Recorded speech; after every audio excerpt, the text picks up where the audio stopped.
Hi guys, ఈరోజు మనం egg curry ఎలా ప్రిపేర్ చేసుకోవాలో చూద్దాం.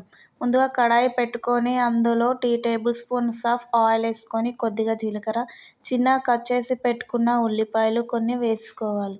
తర్వాత అందులోకి 2-3 రెబ్బల కరివేపాకును వేసుకోవాలి. తర్వాత కలుపుకొని పచ్చివాసన పోయేంత వరకు వేపుకొని 2 పచ్చిమిర్చీలు చిన్నగా కట్ చేసి వేసుకోవాలి. తర్వాత అందులోకి అల్లం వెల్లుల్లి పేస్ట్ వేసుకొని కలుపుకొని 2-3 నిమిషాల తర్వాత చిన్నగా కట్ పెట్టుకున్న టమాటో ముక్కలను అందులో వేసుకోవాలి. టమాటో ముక్కలు వేసుకున్న తర్వాత బాగా కలుపుకొని ఒక 5-6 నిమిషాలు మూత పెట్టేసుకొని ఉంచుకోవాలి.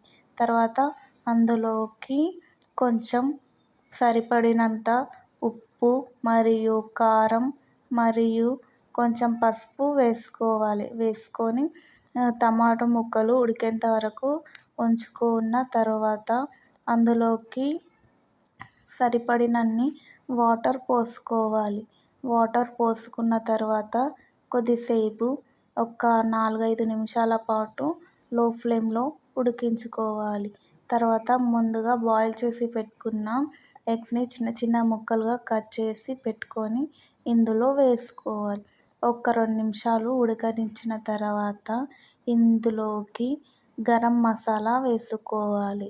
గరం మసాలా మీ ఆప్షనల్, వేసుకుంటే టేస్ట్ బాగుంటుందన్నమాట. తర్వాత ఇదంతా కలుపుకోవాలి. తర్వాత కొద్దిగా పుదీనా మరియు